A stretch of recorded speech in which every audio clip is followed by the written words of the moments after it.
شہباز شریف کو عمران خان کے دور میں جسٹس ڈوگر نے ضمانت کیسے دی کرپشن کیسز میں، جبکہ ساتھی جج نے کہا تھا کہ ضمانت نہیں ہو سکتی، ڈوگر نے کہا نہیں میں تو دوں گا ہی۔ وہ سکینڈل اگلے لاگ میں آپ کو سناؤں گا کس نے بنایا ڈوگر کو جج۔ ایک ووٹ سے ڈوگر جج بنا ہے، وہ شوکت صدیقی کا ووٹ ہے۔ یہ شوکت صدیقی جو بڑا انقلابی بنتا تھا، جو جسٹس منیر کی باتیں کرتا تھا، جو ماں کی قسمیں کھاتا تھا، قرآن کی قسمیں کھاتا تھا، اور اس کی باتیں میں آپ کو سنواتا ہوں۔ ایک بڑا شاندار کلپ میں نے نکالا ہے، ایک کلپ میں نکالا تو اس میں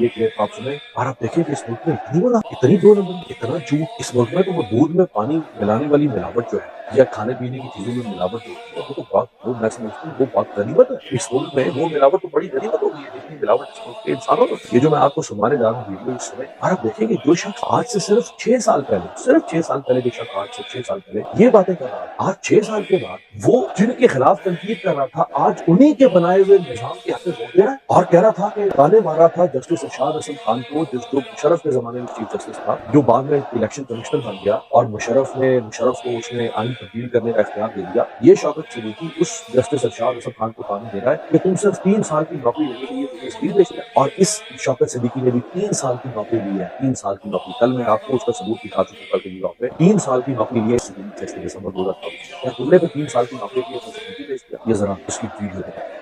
میں اللہ کو دعا کرنی چاہتا ہوں آپ کے ساتھ، آپ کو میری ذات کے حوالے سے بہت اچھی ہے۔ مجھے نہ کوئی نوکری کی پرواہ رہی ہے اور نہ میں نوکری کی خاطر میں نے ایک تقاضا کر دیا۔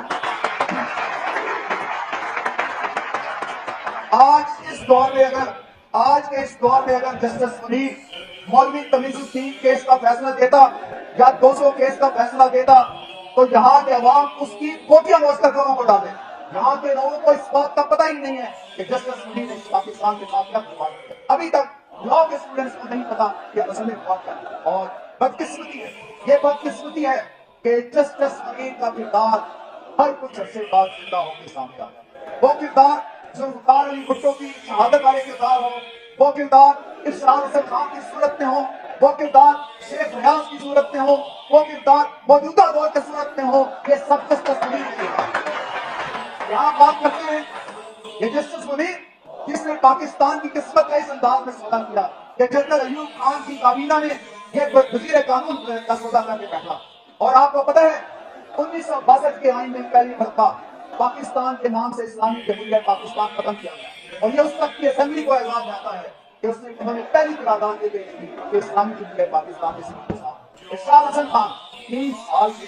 چیف الیکشنر کمشنر بننے کی خاطر تم نے پرویز مشرف کو سند جواز ڈال، اور پھر جس طریقے سے اس ملک کی قسمت کے ساتھ کھلواڑ ہے۔ میں آج کے دور کی آپ کے ساتھ بات کرتا ہوں تو میری اپنی ذات کے ساتھ پیش ہے۔ میں اللہ کو دعا کر کے اب کو بھارت کے طور پر مجھے نہیں معلوم کہ آج کے بعد کیا ہوگا، لیکن میں آپ کو گواہ کر کے اپنی ماں کو گواہ کر کے بات کر رہا ہوں۔ آج کے اس دور میں آئی ایس آئی پوری طرح جوڈیشل پروسیڈنگز کو مینیپولیٹ کرنے میں انوالو ہے۔ آئی ایس آئی کے لوگ مختلف جگہ پہنچ کر اپنی مرضی کے بینچ بنواتے ہیں، کیسوں کی ماتی ہوتی ہے۔ میں اپنی ہائی کورٹ کی بات کرتا ہوں، آئی ایس آئی والوں نے میرے چیف جسٹس کو اپروچ کر کے کہا کہ ہم الیکشن تک نواز شریف اور اس کی بیٹی کو باہر نہیں آنے دینا، شوکت عزیز صدیقی کو بینچ میں مت لاؤ۔ اور میرے چیف جسٹس نے کہا جس بینچ سے آپ ایزی ہیں ہاں ہو جائے۔ مجھے یہ پتا ہے کہ سپریم کورٹ میں کس کے ذریعے کون پیغام لے کر جاتا ہے، مجھے یہ پتا ہے کہ اکاؤنٹیبلٹی کورٹ کی ہر روز کی پروسیڈنگز کہاں پر جاتی رہی ہیں۔ مجھے یہ وجہ معلوم ہے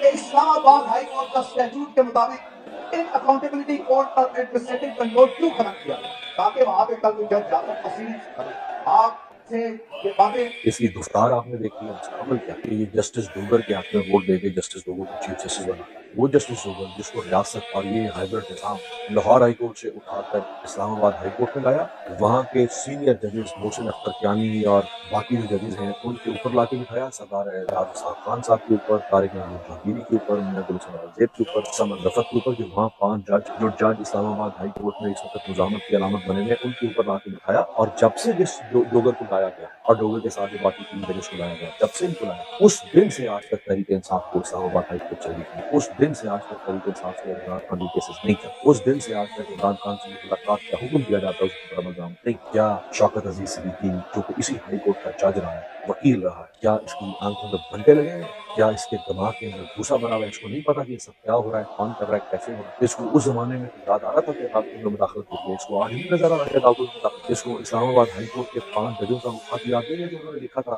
سپریم کورٹ کے چیف جسٹس قاضی فاضل صاحب کو کہ ہمارے ساتھ کیا ہو رہا ہے، ہم پہ کیا دباؤ ڈالا جا رہا ہے؟ اس کو سرگودا کے سیشن جج کا خط یاد نہیں ہے جج محمد عباس کا کہ میرے اوپر کیا پریشر ہے، جمشید لوگ آ کے میرے سسٹم میں بیٹھتے ہیں اور مجھے کہہ رہے ہیں کہ فیصلہ کرو۔ شوکت عزیز صدیقی کو نہیں پتا کہ کیا ہو رہا ہے، کون کر رہا ہے، کیسے؟ آج یہ اسی نظام کو ووٹ دے رہا ہے 6 سال پہلے جس نظام کے خلاف یہ بہت بڑا انقلابی جعلی 2 نمبر ارسطو بردی کھڑا ہوا، کوئی اصول نہیں ہے اس ملک میں لوگوں کو، خدا کی قسم۔